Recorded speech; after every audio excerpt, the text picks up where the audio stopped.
Hello, everyone. Onegaishimasu. Hope everyone's fine tonight. I'd like to read you Shokushu number 13, the unity of calm and action. Just as top spinning very rapidly mimics a calm state, true calmness is the height of action. As the eye of the typhoon is always calm, movement gains its strength from this calmness. Calmness and action are exactly one. By always experiencing our one point and unifying our mind and body, spare time appears even when busy, and we don't lose our calm mind even when facing important tasks. In such a state, we are able to perform extraordinary works.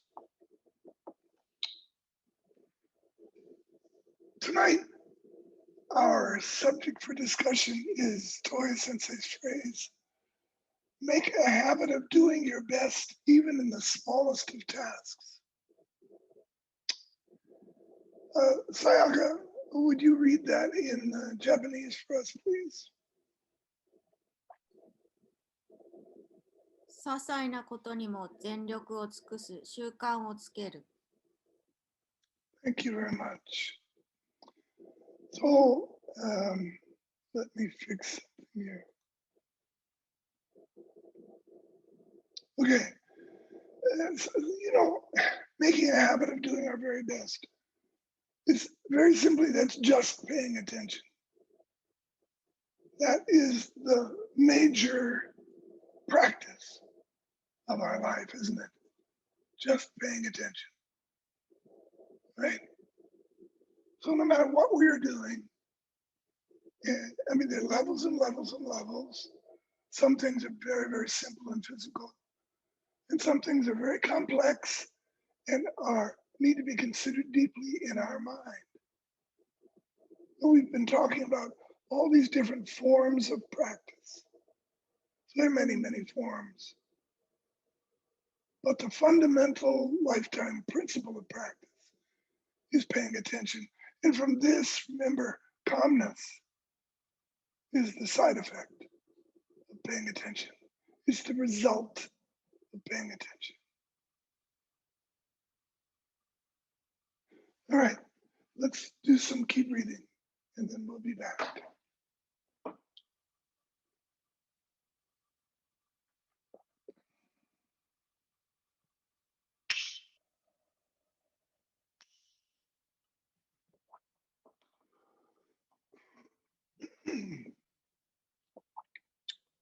Okay.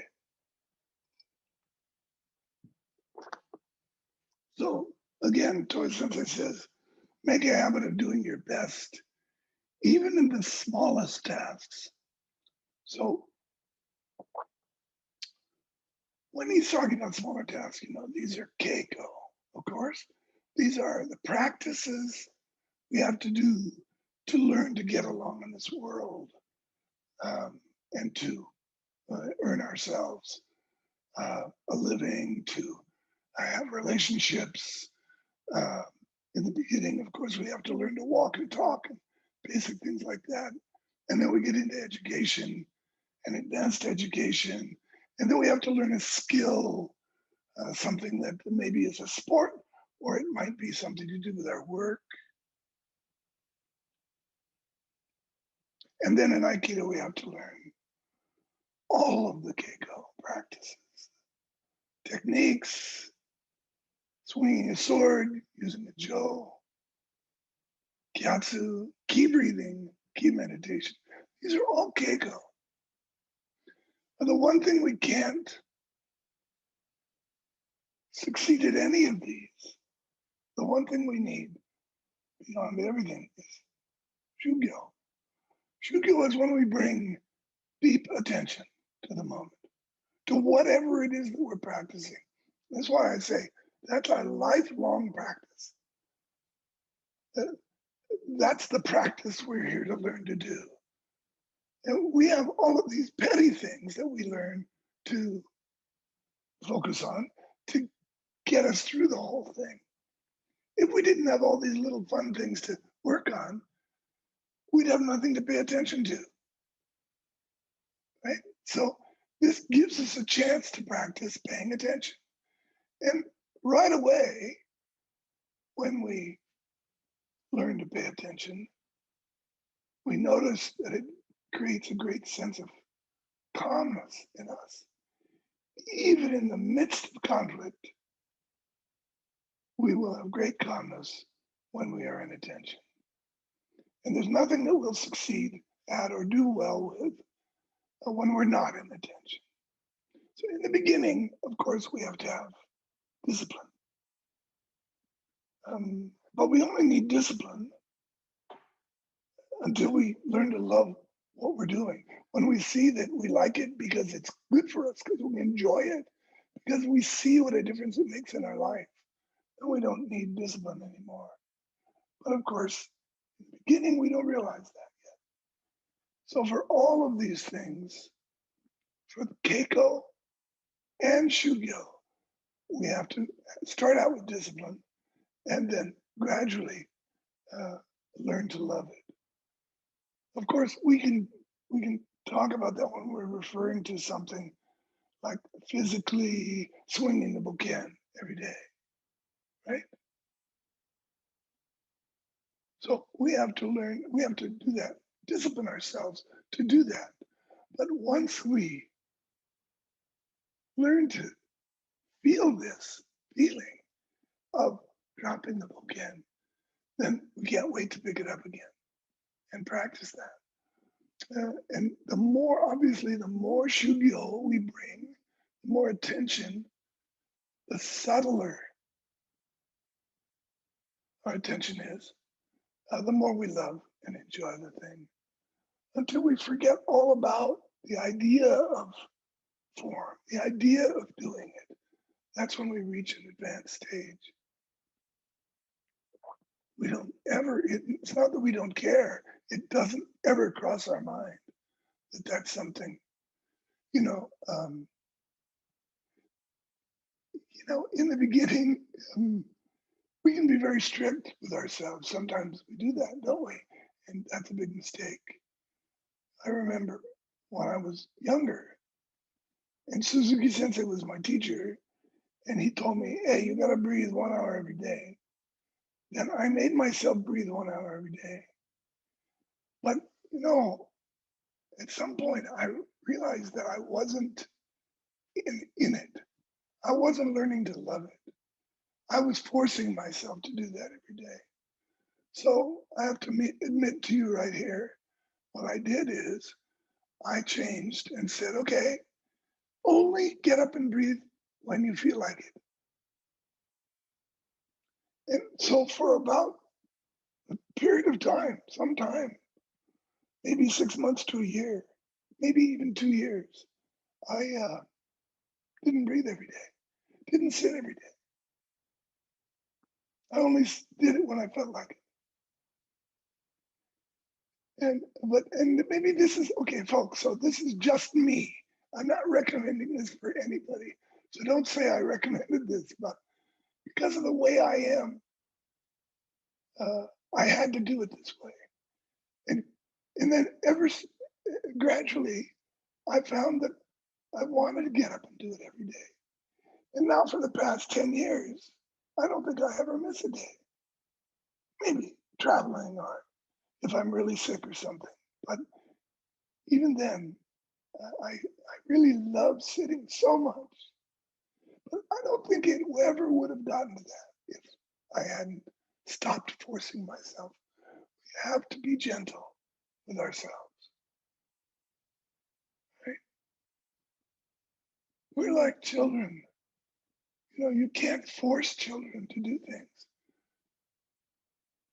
You have to teach them how to pay attention, give them something that's attractive, and they'll learn to love it. And there she is, our child. Okay, so hello, Anna. How are you? Everyone say hello to Anna. So Oh, Sayaka wisely doesn't force her to stay off of the screen. If she wants to come on the screen, she says, okay, you can come. Right, Sayaka? And this is very wise, very wise. Because you'll never resent the classes that your mommy goes to, will you? Right? Because, right? I hope you're nodding because of what I'm saying. You agree with it. Anyway, it's a delight. You know, I want to just say one more thing, if I may. Let's remember our three options because they always apply. It's not just when someone's holding your wrist. You know, when we're talking about doing keep breathing every day, or we're talking about, you know, any sort of discipline, making your bed, brushing your teeth, taking a bath, you know, all the things that we learn to do as we're growing up. You know, no matter what it is, you can't force yourself to do it. That would be option A. But on the other hand, you can't just do nothing. You can't just not do it because then that's what you'll have is nothing. Right? So it's always option C. We always connect and we are compelled. We are committed. We put our whole mind and body into whatever it is that's in front of us to do. As he says, no matter how small, even the smallest task. Because however we do that one little thing is how we will do everything else. You cannot say, well, I'm not very good at brushing my teeth, but I'm really good at meditating. Yeah, probably not. Probably not. Something to think about. There's a lot of room in here for discussion. I want to hear what you have to say about this. So, Prakash, if you would have them all go to the rooms, and then we'll get back together in 15 minutes. Okay, thank you very much.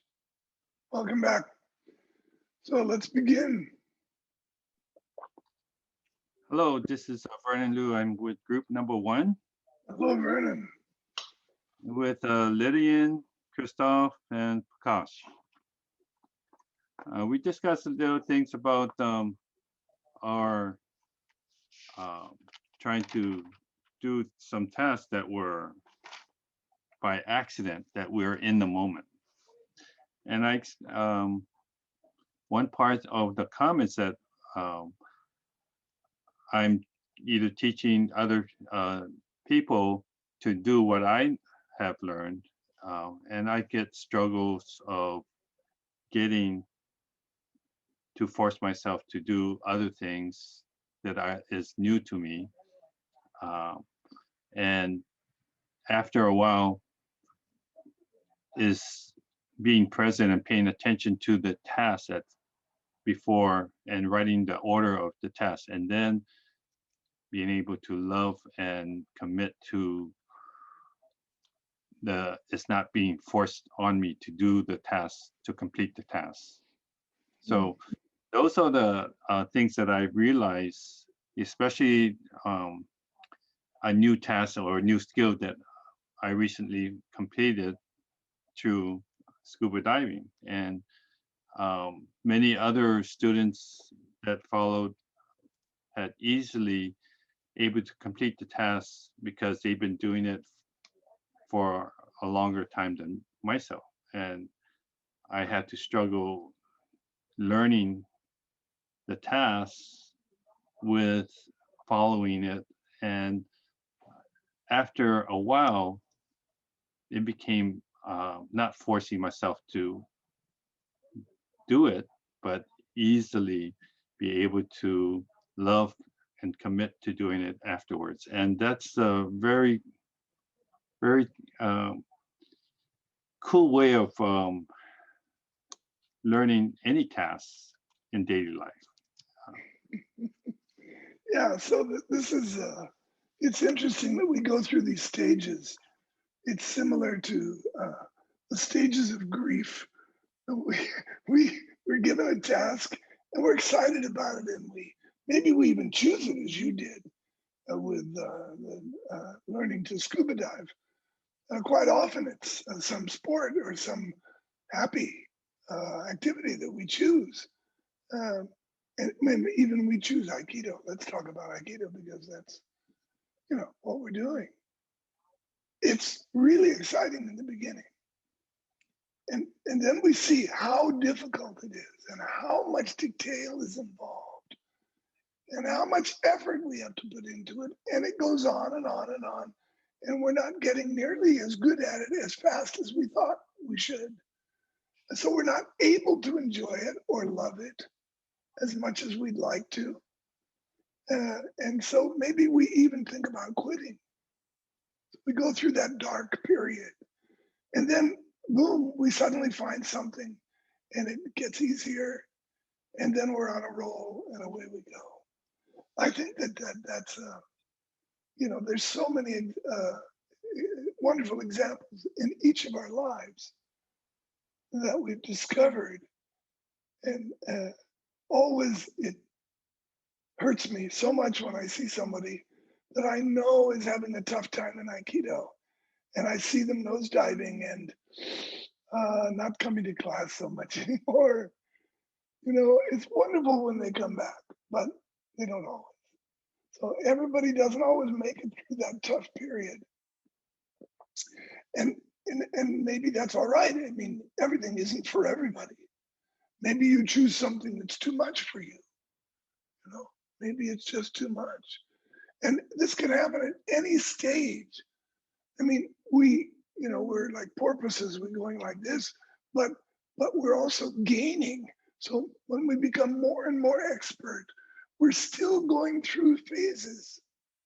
There's still things we have to learn. There's still things we have to, as we learn to pay attention more deeply, we begin to expose deeper and more telling parts of ourselves. It might become a little frightening.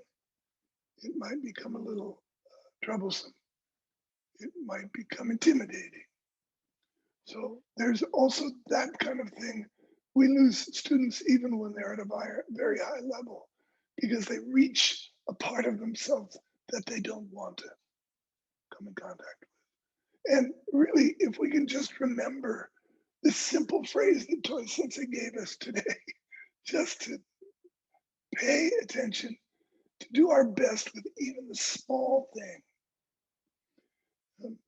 I recently had an experience that was difficult for me.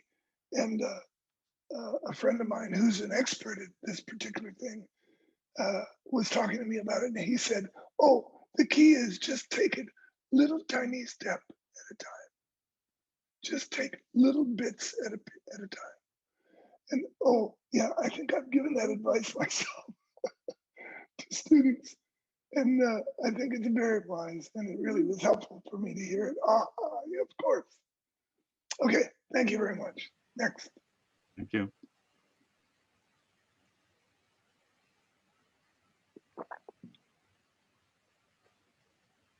Group 2. Good evening, Sensei. Good evening, Evening. everyone. I was in group 2 with Charles Boyer Sensei, Lucky Friend, and David Heva Heva. And we had several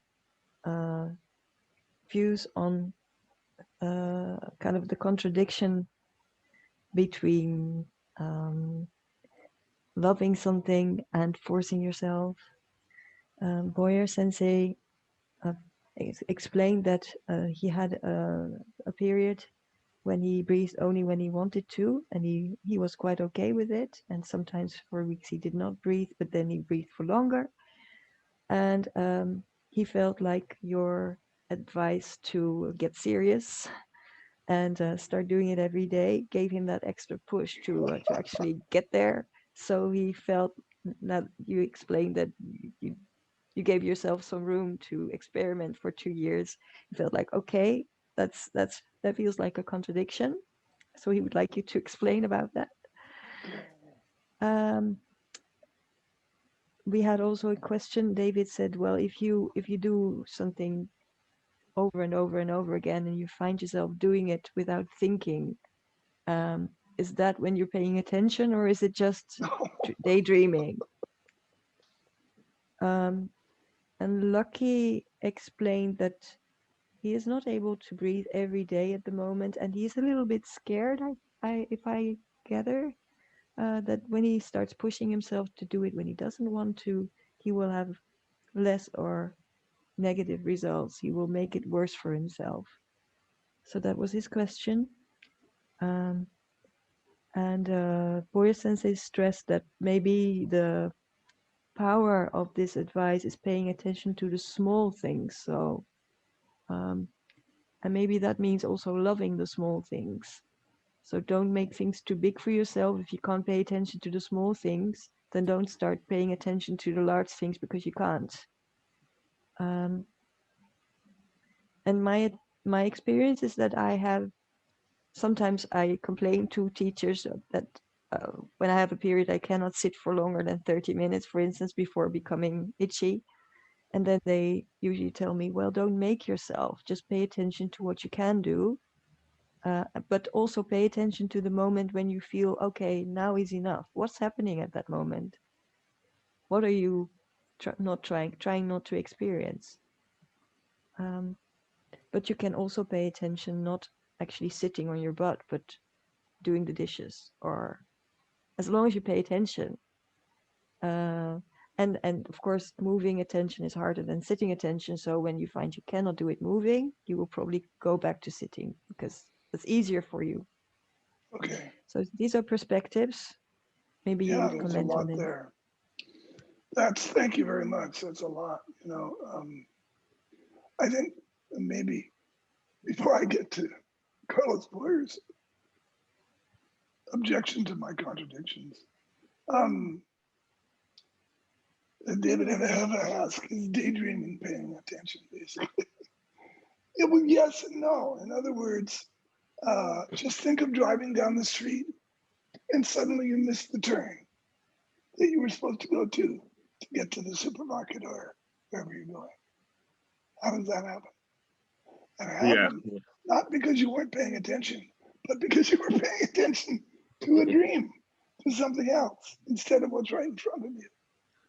Right. So paying attention means learning to pay attention, of course, to whatever the task at hand is, and not become distracted by something maybe that's worrisome to us, or we have concerns, maybe we have dreams, maybe we have desires, maybe we wonder about things.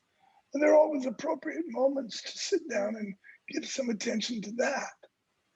But when we're in the middle of doing something specific, like you want to pay attention to washing the dishes, because you'll break those wine glasses if you don't. Nice, Sensei. Right? Sensei, just one question on that. Like, say, like, you're a craftsman, and and the rhythm is just there, and you don't really gotta think anymore. You know what I mean? You're just in it. That's the kind of what I was meaning about. Yeah. Okay. So that's a little different. Yeah. When you're really, really good at something, you're completely in it. It's not. That's what I meant when I said earlier. You're not even aware that there's a task being done. It's just right. It's just a flow, and in fact, time just disappears.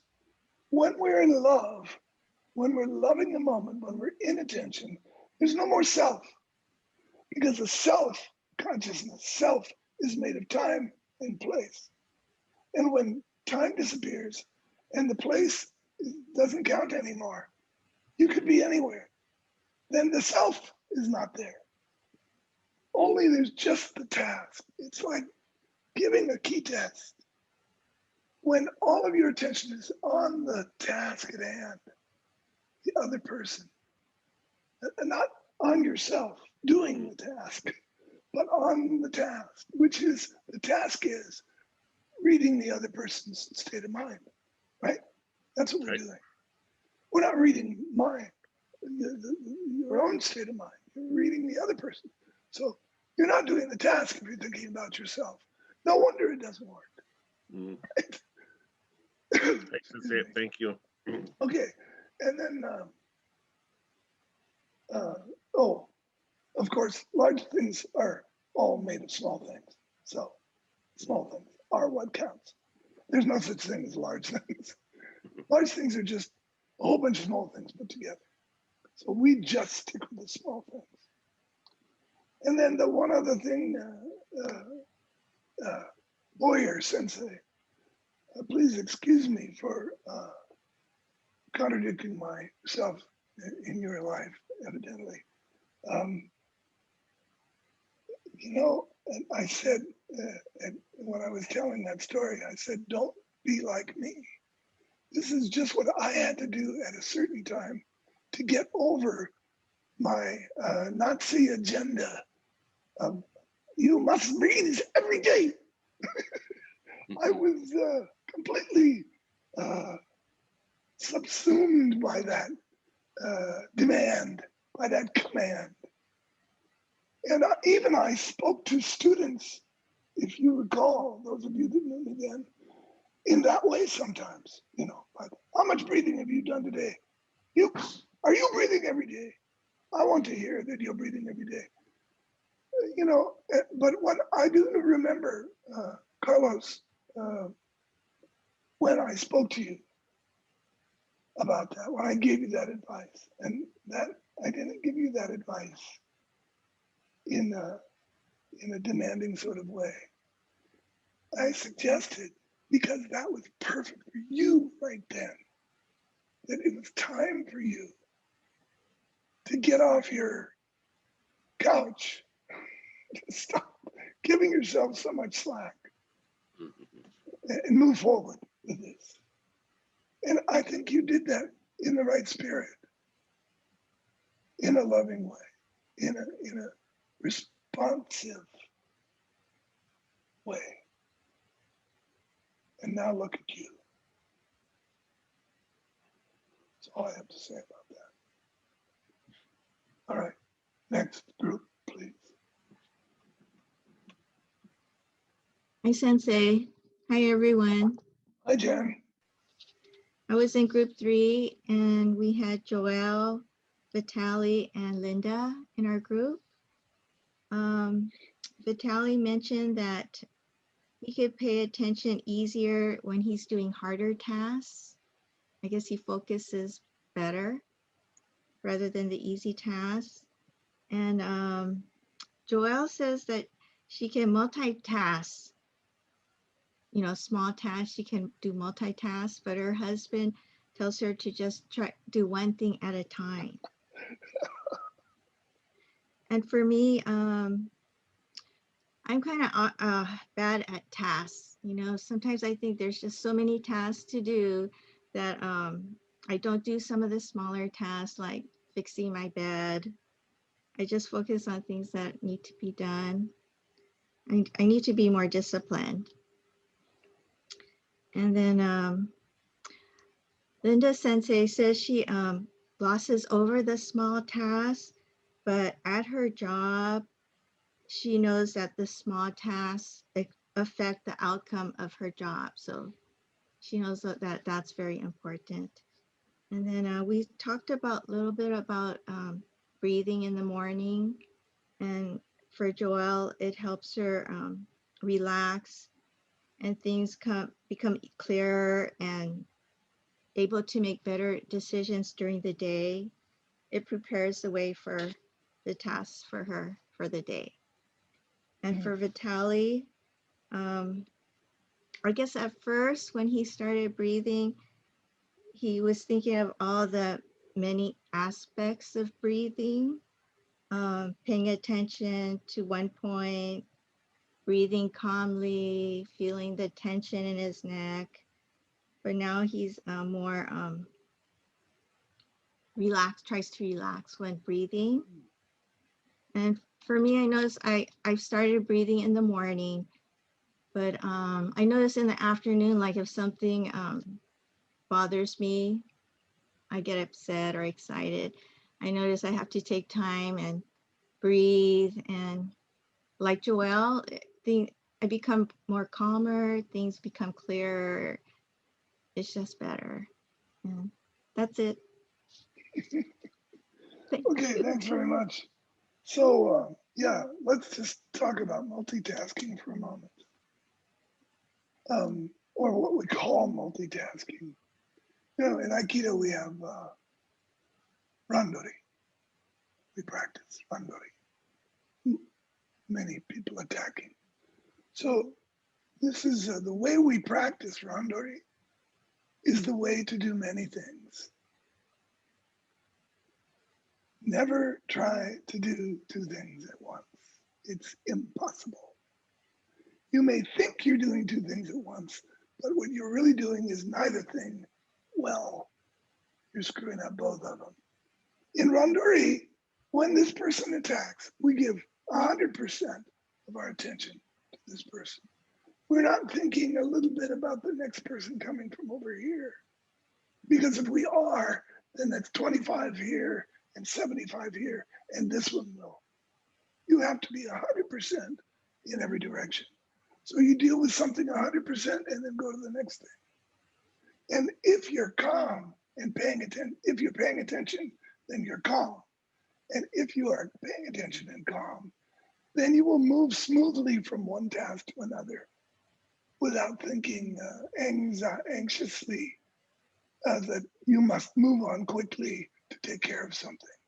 You know, when you see a student when we see students that are beginning to learn randori, they anxiously move to the next person. And this is what multitasking is like, anxiously jumping from one thing to another. It's completely unnerving. What we want to do is completely do something and easily move on to the next. So that's very important in Aikido, and it's very important in daily life. I think that when we talk about these tasks, you know, like you said, well, sometimes I don't get something done or I put it aside. So we all do that. And there's something to be said for prioritizing. So it's not necessary that we complete every single task that pops up in our head. Even every single task, every single day that we're given. And maybe it's not possible. And maybe it's not healthy. Maybe is a better way to say that. So we want to know ourselves well, know what our capabilities are. We're always practicing paying attention. We're always practicing doing the small things one at a time. If we're always doing that, then we are becoming more and more refined and excellent at what we do. And then gradually, we're able to do more and more and more. That's what the teaching is. So this is very important.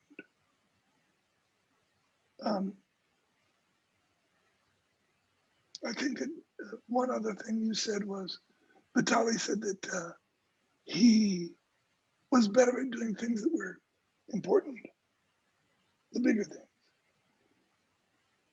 Yeah, I think he just means being, it's nice to be motivated. Well, that's okay. We all get motivated to do the things that really need to be being done. So that makes sense for everybody. Again, though, prioritizing is very important. Like Linda says about her work, you know, she sees certain things in her work and she's good at that and she knows that has to be done. It's a little bit easier at home to say, well, maybe I won't do that today, because it might not have that much effect on her everyday life. But you know, it's if we sit every day, if we sit as much as possible, we get to know ourselves. We get to know what it is that we're doing, when we're avoiding, and when we're just moving forward with respect.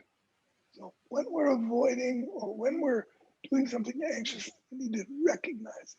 So, of course, another way of saying paying attention is noticing. That's our practice. Okay, thank you. Next group. Yeah, good morning, Sensei. It's from Good group morning. 4. I was in group 4 with Gloria, Roy, and Jack. So we had a very interesting discussion. Many points came up. One was that when we love doing things, even small things, become much more effective. Like Roy was saying about when you're selling something, you're a salesperson, and it's the love of the person and the connection with the customer that is actually doing the job, and not the quality or how big the thing is you are selling. It can even be not such a good product, but the better you are and the more enthusiasm you bring into this action, the better the result. Yeah. And another point was what you already answered basically, but maybe you can expand a little bit more, that we found there are actually no big events. It's all small tasks, and it's just that in our mind we make something a big task, but when we are in it, we actually see it's just small things like always. So how does that relate to this saying from Toy Sensei that we have even in the smallest when there are only small tasks? And then I think one okay. other thing, Sensei, maybe, but that might be my understanding of English language. How can we make a habit of paying attention? Isn't that a contradiction? Working from habit and paying attention to me are two different things, but that might be my English. Yeah, it's semantics. Okay, so yeah, so this is such a great subject. Yeah, of course, the well-known joke about this is probably apocryphal, but it's attributed to Albert Einstein. Maybe it's true. I just didn't read it from his words, but he's reported to have said, when I first got married, my wife and I agreed that I would make all the large decisions and she would make all the small decisions. And it didn't take very long before I realized there were no large decisions. Everything is a small decision because it's always happening now. So, and the same thing, it really reflects on what we've been covering recently about goal seeking or establishing a goal and working toward it. A goal is a big thing in our mind, but it's made up only of small things. So when does that goal get actually achieved? Well, it doesn't actually. There is no such thing. It's just an idea that we sort of throw out there, and it helps to motivate us. But it's also important to learn somewhere along in the process that the process of paying attention and completing every small thing is infinite. It never stops. I think that's important.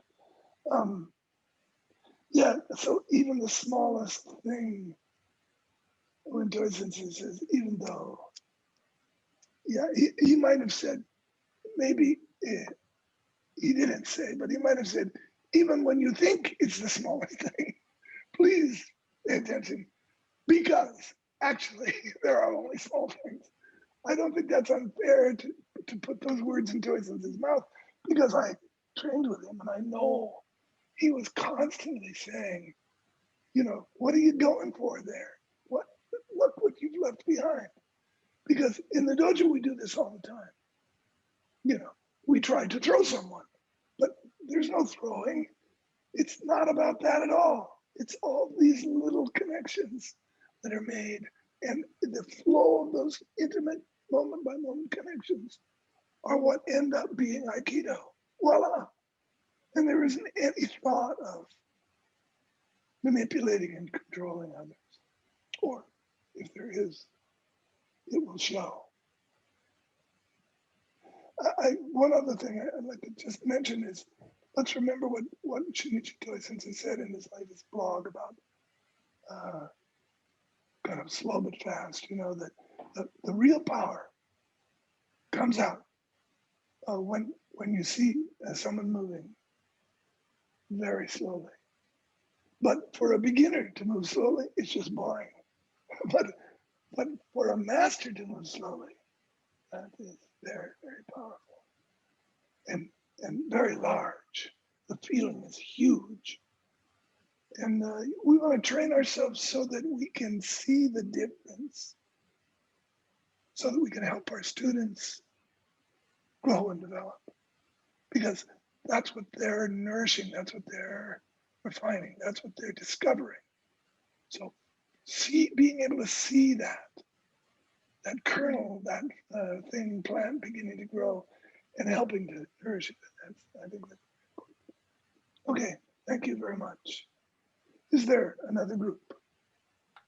Hello, Sensei. Hello, everybody. Hello. We are from group 5, and I was with the Johnny Sensei, Lin Sensei, Rizna Sensei, and we had good discussions. I wish I could summarize, but because I was with all senseis, the topic is a little too advanced. So I shared my experience from my work, and I like to share, and I also have question at the end. I actually do like small tasks. I wasn't always like that, but I pay attention to small tasks, and because even though those are tedious, sometimes it's a humbug, but I know that it's gonna pay off at the end. And I wasn't always like that, but I used to work in a hotel. I was in my solo department. Basically, I was the only person in the training department. So all work starts with small tasks because I don't have anybody else to help me. So everything was actually small, but I knew that when is a deadline, and what kind of a quality I have to deliver, and what they are expecting of me. And I used to get really overwhelmed because I have to do all the preparations and I have to deliver the product at the end in time. So I was reading some books and I encountered one line. It says, I take care of quantity, and universe, you take care of the quality. So I put that line on the wall, and I decided, okay, this will be a teamwork with the universe. So I do my part and the universe will take care of his part. So I looked at that, that's quantity, which is, I think it's a small tasks. So I just decided to, even though it's a tedious, I just do my part, otherwise not, a lot of quality of the product or timing, what other people think of my service wasn't really in my control. So I decided to focus on what I can do. And I was able to bear sometimes, when I don't want to, but I knew that something good is going to happen at the end. And then I felt like my burden was a little off, because if the universe is going to take care of it, as long as I do my part. So I think it's my part, it's small things. And my question is, this kind of thinking or approach, is this in line with what you are trying to teach us? Okay, thank you. Yeah, so we all are faced with this, of course. And first of all, the answer to your question is yes, of course. It's like if we do our simple job. You said the deal you made was, I'll take care of the quantity, you take care of the quality, universe.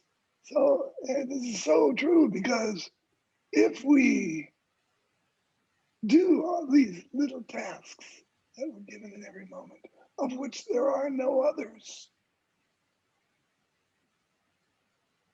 there are are no other tasks other than what we're doing in the moment. Yeah, they might be sloppy and they might be careless in the beginning. They might be clumsy because we're learning.